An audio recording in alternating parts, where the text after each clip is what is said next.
अस्सलामुअलैकुम, I am Maria Khan and this is my YouTube channel. आज जिस एज को हम डिस्कस करने वाले हैं वो है एंग्लो नॉर्मन पीरियड। ये पीरियड स्टार्ट कहाँ से हुआ था? 1066 से 1350 तक, ठीक है। और इस पीरियड को मिडिल इंग्लिश पीरियड भी कहा जाता है और चौसेरियन पीरियड भी कहा जाता है। बेसिकली जब हम इस पीरियड की बात करते हैं तो हमें सबसे पहले ज़रूरत होती है इसकी बैकग्राउंड इन्फॉर्मेशन की। अब इस एज को समझने से पहले हम उसके बैकग्राउंड को समझेंगे कि इसका बैकग्राउंड है क्या।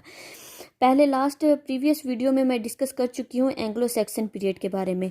बेसिकली एंग्लो सैक्सन पीरियड जब था तब एंग्लो सैक्सन का जो था इंग्लैंड में राज था, लेकिन जब जो है विलियम द कंकर आया तो उसने डिफीट किया एंग्लो सैक्सन किंग हेरोल्ड को at the battle of Hastings पे। उसे एंग्लो सैक्सन को शिकस्त हो गई, वो एज ख़त्म हो गई, ठीक है।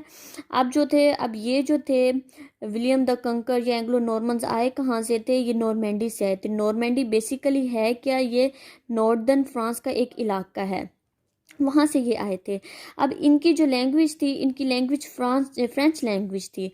अब जो इंग्लैंड में अब यहाँ पे दो लैंग्वेजेस इस्तेमाल हो रही थी, एक फ्रेंच जो कि नॉर्मन्स की लैंग्वेज थी और एक इंग्लिश जो कि एंग्लो सैक्सन की लैंग्वेज थी। क्योंकि कुछ जो थे यहाँ पे लोग एंग्लो सैक्सन पीरियड के भी थे। अब जो फ्रेंच लैंग्वेज थी, अब बेसिकली ये हाई क्लास लोग थे वो यूज़ करते थे, जबकि इंग्लिश जो थी पुअर क्लास या जैसे हम कहते हैं आम आवाम, वो इंग्लिश लैंग्वेज को जो है यूज़ करती थी। लेकिन आहिस्ता आहिस्ता ये दोनों लैंग्वेजेस आपस में मिक्स होने लगी। जब ये मिक्स हुई तब एक न्यू जो है लैंग्वेज बनी, जिसे मिडिल इंग्लिश का नाम दिया। मिडिल इंग्लिश कैसे बनी थी? इंग्लिश और फ्रेंच के मिक्स होने से, लैंग्वेज मिक्स होने से बनी थी। ये है कुछ इसकी बैकग्राउंड इन्फॉर्मेशन। अगर हम इसकी लिटरेचर की बात करें तो इसकी जो लिटरेरी योनरा है, बेसिकली उसे तीन हिस्सों में डिवाइड कर दिया गया, तीन पार्ट्स में डिवाइड किया गया। एक रिलीजियस, एक कर्टेसी लव, एक अर्थोरियंस में। अगर हम इसके योनरा की बात करें, इसके योनरा ऑफ लिटरेचर की बात करें कि लिटरेचर किस किस्म का लिखा जाता था उस एज में, तो उसमें ये था कि सबसे पहला है एपिक एंड रोमांस, ये लिखा जाता है। उसके बाद फैबल्स एंड रिलीजियस टेल्स। एपिक जो होते लॉन्ग नैरेटिव पोइम्स होती थी, उनके बारे में लिखा जाता था। उसके बाद फैबल्स एंड रिलीजियस टेल होती थी।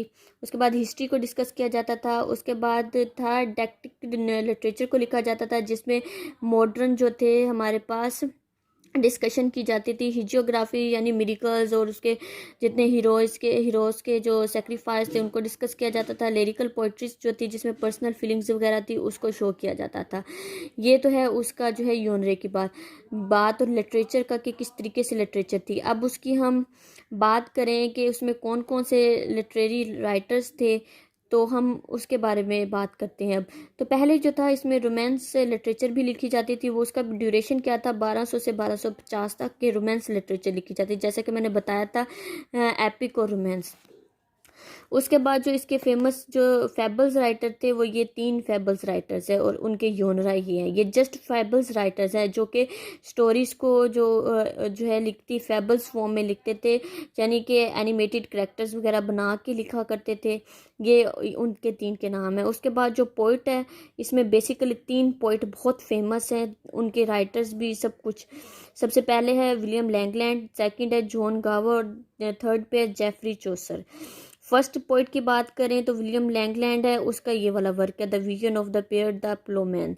द सेकंड जो है जॉन गावर, उसका कन्फेशन एंड द एमेंटिस, ये सेकंड उसका वर्क है। ये दोनों फेमस है। ये एमसीक्यूज में आ सकता है कि विलियम लैंगलैंड का वर्क नाम कौन सा है, ये इसी तरह उनके। अब जो चौसर है, चौसर इस एज का मेन पोइट है। बेसिकली इसे फादर ऑफ पोइट्री कहा जाता है। अब इस चौसर की बेस पे इस एज को चौसेरियन एज भी कहा जाता है। अब इसका ड्यूरेशन कितना है? 1332 से 1400 तक।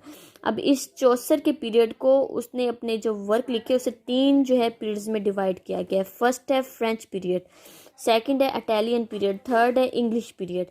फर्स्ट पीरियड में उसने कौन कौन सी जो है वर्क लिखे थे? ये वाले Roman de la Rose, book of Duchess, ठीक है। ये सारे ये जो है चार वर्क इसने लिखे थे।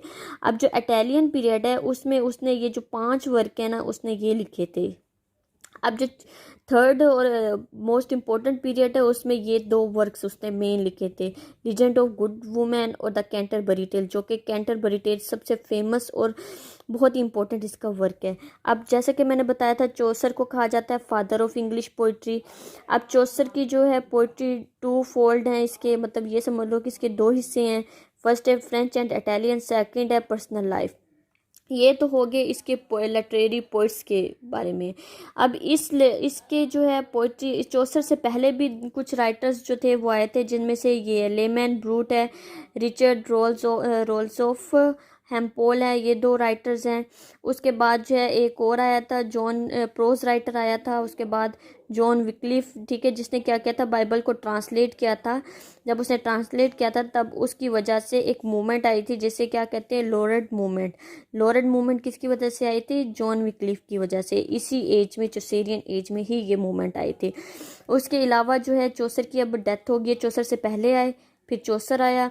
चौसर के बाद जो पोइट्स और भी बहुत से पोइट्स आए, कि जैसे जिनमें से जो 3 जो थे फेमस थे, इसमें से कुछ पोइट थे, कुछ प्रोज राइटर थे, ठीक है। जैसे कि मैं बताती हूँ, अब ये जो फर्स्ट वाला है जॉन लेडगेट, ये जो है ये पोइट है। उसके बाद थॉमस मार्ले जो है ये प्रोज राइटर है। उसके बाद विलियम कॉक्सटन, ये जो है प्रिंटर था जिसने जो रेनेसेंस एज में प्रिंटिंग प्रेस को जो है डेवलप किया था। लेकिन ये आया कौन सी एज में था, मिडल एज में या एंग्लो नॉर्मन एज में ही ये आया था। अब ये जो था, ये तो इसके लिटरेरी वर्क की मैंने बात कर दी, ये सारी लिटरेरी वर्क है। अब उसकी इस एज के करेक्टरिस्टिक्स की बात करें तो इस एज में ब्लैक डेथ आई थी 1348 में, फेमाइन आया था, 100 ईयर वार हो रही थी। तब रूलिंग कौन कर रहा था, एडवर्ड सेकंड और उसके बाद एडवर्ड थर्ड। ये है आज की हमारी एज कंप्लीट होती है। Thank you. मज़ीद वीडियोस देखने के लिए हमारे चैनल को लाइक करें, सब्सक्राइब करें। Thank you.